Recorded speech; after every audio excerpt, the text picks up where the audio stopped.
Almost the entire world has moved towards lower taxes, more privatization, freer trade, and Brazil has only done it a tiny bit.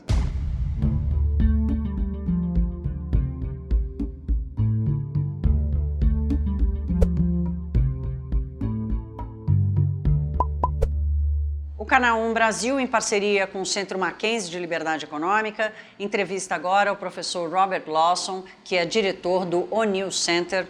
Professor, thank you for being here with us. So I'll start asking you about a issue that you talk a lot, which is the economic freedom. What is that? Well, economic freedom is the freedom to go about your economic life without interference from other people. So if you want to buy something, sell something, hire a worker, fire a worker, import a product, export a product, all of the things we think of economics, buying, selling, investing, being able to do that without much interference from other people. It could be private people, like a criminal who would stop you with a gun from maybe making a trade, but it could be the government who's stopping you from making a trade. So what we try to do in my work is we try to measure how free people are to go about their daily lives without this interference. There's a lot to deal with the laws of a country. Yeah, the biggest single violator of people's economic freedom is the government. If you and I have a trade and I give you $1 for a product or a real for a product, and the government comes in and says, well, 20% of that is now mine. So they're actually interfering in our ability to engage in that trade freely. So the government, the tax, when they charge taxes, but it could be a regulation. If they say the product that you sell to me has to be a particular kind or type, that's also a violation of my freedom to buy the product or your freedom to sell the product as we would like to sell it. But taxes and regulations, aren't those important things to have to make the system works? Well, they are actually. So our index, the work that I do, is to do an index of economic freedom, because what we're really interested in is how do we create a flourishing society? How do we help people live their lives to their fullest potential? That may require government action. The roads that the governments build, the police that they hire, and yes, the taxes are required to finance those activities. But what we find and what we're worried about is that when the government does too much of those things, when they tax too much, regulate too much, they might actually make our lives worse off, not better off. And to me, it's a research question. And the work that we're doing is trying to inject some data into the conversation that we all are having everywhere in the world about how much government we should have, how much taxes we should have. We want the roads, so we're going to need some taxes. But do we want 10%, 20%, 30%, 90%? That's the question. Which is the most free economic country in the world? Easy call, Hong Kong. We rate Hong Kong. It's really a country of its own. I know it's part of China, but they have their own currency and GDP and everything. So it's the freest economy. They have a top tax rate of 15%. That's the top tax rate that rich people pay even. Wow. There are no tariffs or quotas. It is completely 100% free trade with respect to the rest of the world. The courts are famous for being uncorrupt, to being fair courts. And there's one piece of evidence, one data that we use is how long it takes to start a business. In Hong Kong, this is from the World Bank. The World Bank estimates that in Hong Kong it takes 1 day to start a business. Simple business, but only a single day. I'm afraid to talk about Brazil after you say that. Yeah. Because here we have, I don't know, 100 days. What about Brazil in this ranking, this index of yours? Well, Brazil doesn't score very well. In fact, it's historically been one of the lowest rated countries in our index. We have 159 countries. The lowest is Venezuela. So on a 10-point scale, Venezuela is about a 3.5 out of 10. Brazil is about a 5 out of 10, which is a very low score. And it's pretty much across the board. And it's always been one of the lowest rated countries we have. We don't have North Korea or Cuba, so Venezuela is as low as our index goes. Do you see some improvement about laws or reforms that we've been doing that can give us more freedom in the, I don't know, medium term? Well, there has been some liberalization, some move towards economic freedom in Brazil compared to the old days. We have data back to the 70s. So I think it's arguably freer today than it was then. One of the problems, though, is that everywhere is liberalizing. Almost the entire world has moved towards lower taxes, more privatization, freer trade, and Brazil has only done it a tiny bit. So actually, Brazil has gone up in our score, but they've gone down in our rankings because other countries are getting better, freer, faster than Brazil has. It has to do with the education, with political decisions, or political will. At the end of the day, I think it comes down to the hearts and minds of the people. I mean, politicians do what people elect them to do. And if we elect politicians to raise taxes, they will raise taxes. If we elect politicians to privatize, nationalize industries, that's what they will do. So I'm a professor. My job is to teach students, and I think the best thing we can do to advance a freer society, a freer Brazil, a freer United States, is to do a better job of educating our students and each other about the ideas of freedom. People who question the freedom, the economic freedom, say that it can cause insecurity. People feel safer if they have this kind of a protection with the government, with the laws and everything. How to respond to that? Well, I'm a data guy. I'm a data scientist. My job is to try to inject data into the question you just asked. And the interesting thing is when you look at the data, if you look at the Hong Kongs of the world and the other countries that score high on the index, Singapore, United States scores pretty high. You look at the bottom of the index, the Venezuelas, frankly, the Brazils, the Congos, the countries at the lowest end, guess what? There's more security, however you measure it, whether you measure it like personal security or safety, crime, or economic security when it comes to our ability to feel safe in our economic lives, not lose our houses or things like this. It turns out, where do you want to be? You want to be in the Hong Kongs and the New Zealands and the freer places.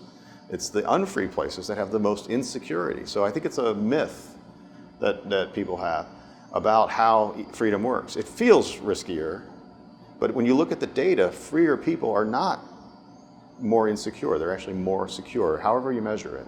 How can we put together the immigration crisis and governments like Donald Trump or the Brexit system, the Brexit choice, how to put them together with the freedom of economic? I mean, there's two issues. One issue is people, I think, don't understand freedom very well. I kind of mentioned that. But the other issue is, in every country, there are special interest groups, special small groups of people who would have a lot to gain if the rest of the group wasn't free. So in the case of immigration, there are American workers, and I don't know about Brazil, but there are American workers who compete with immigrant workers. Mm-hmm. And they feel that they would be better off if we protect their jobs. All right. The problem is it does so at the expense of all the other Americans. So one of the things about these policies that people support, that people advocate, is most of the time, it's not about making all Brazilians or all Americans better off. It's about making that small group better off at the expense of their neighbors. And so that freedom required, the concept of economic freedom doesn't let you play favorites. Doesn't like to say, well, we'll point to those workers or the people in this industry or people in this area, this region. Doesn't let us say, oh, well, you guys are going to get special privileges. That's not how economic freedom is supposed to work. And what about inequality? There's another topic that is growing in questioning the freedom of economics and the markets and everything. Well, there's two answers for this. First answer is, I think it really is important for us to have a discussion about why people are unequal. If two people are unequal because one person works harder or smarter or produces more goods and services for other people to buy, sort of maybe Bill Gates, kind of person. I think most of us are genuinely okay with that. Most of us are okay with movie stars and sports athletes who become rich and become much richer than the rest of us. The kind of economic inequality we should talk more about, and that I think I care about it very seriously myself, is the kind of inequality that comes from special privilege.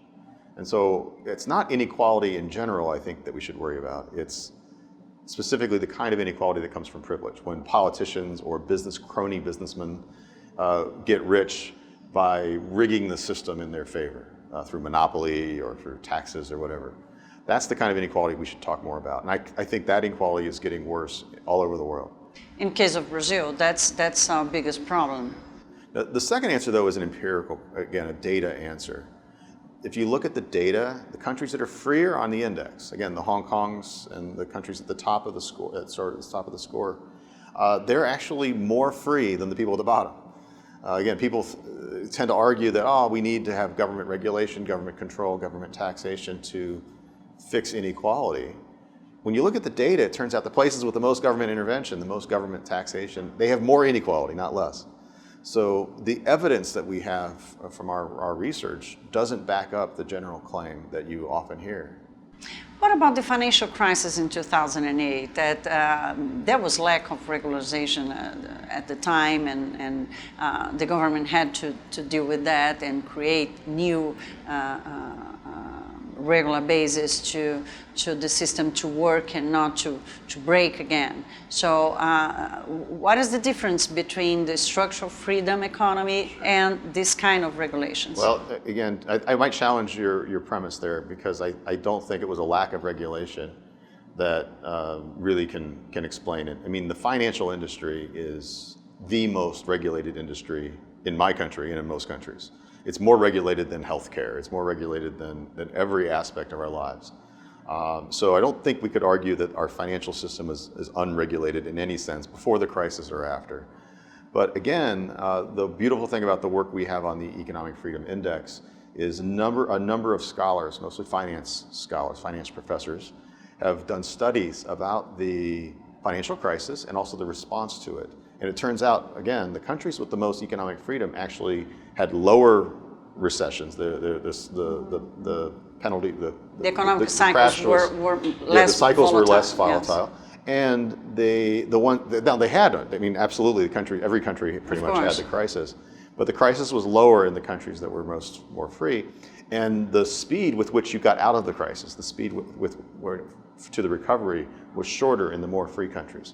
But there was a lot of money, the quantitative easing process and everything. Yeah, absolutely. And there were a lot of really dumb policies in response too. I mean, in the United States, we were doing, we actually destroyed old cars, because somehow President Obama thought that it would be good to destroy old cars.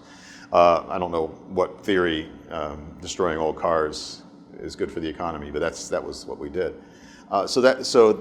But the important thing is, I don't want to argue, and you cannot argue that free markets or economic freedom will give us complete stability. We will have business cycles, you'll have crises, there'll be ups and there'll be downs. That's true.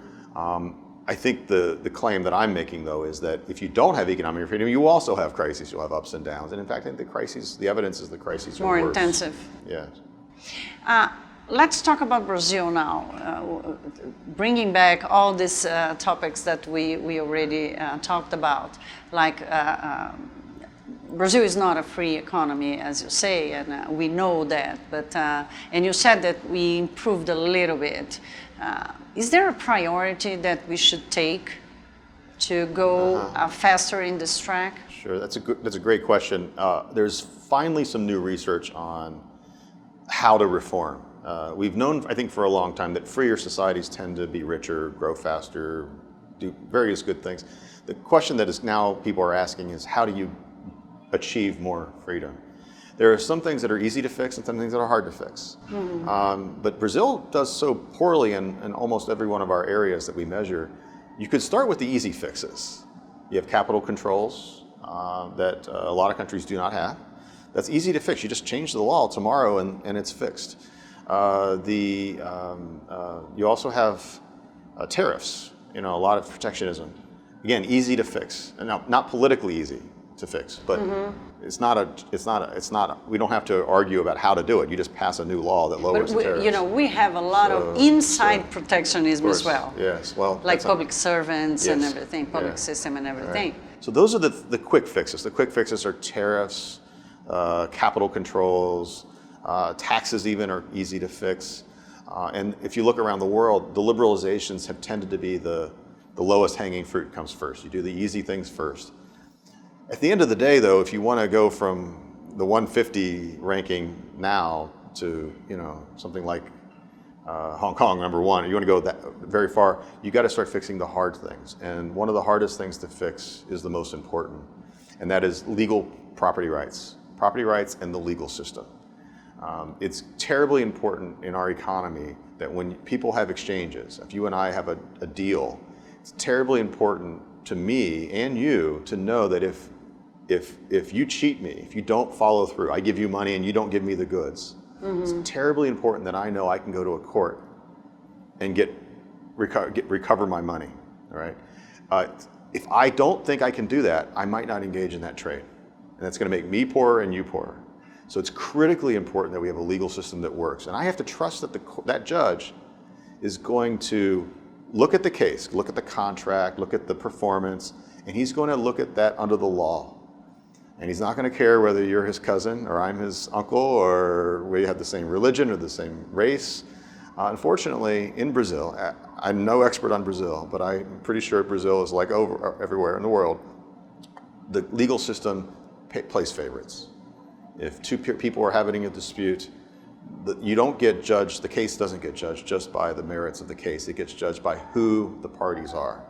The rich and powerful tend to do very well, and the poor and less powerful tend to get hurt. Can you give us an example of a country that was comparable to Brazil and chose the hard reforms to do? There are several good examples. Some extreme examples, they tend to be smaller countries, and the challenge of reforming a large country is different. It's bigger, yes, of course. So it's much easier. But New Zealand is a good example. New Zealand, I mean, we used to make fun of New Zealand. They were a laughingstock, sort of socialist country. People made fun of Kiwis. They were not smart. They were lazy. Well, today they've liberalized. They're third in the index. They're the third highest country in our index. Which one is the second one? Singapore. Singapore, of course. Yeah.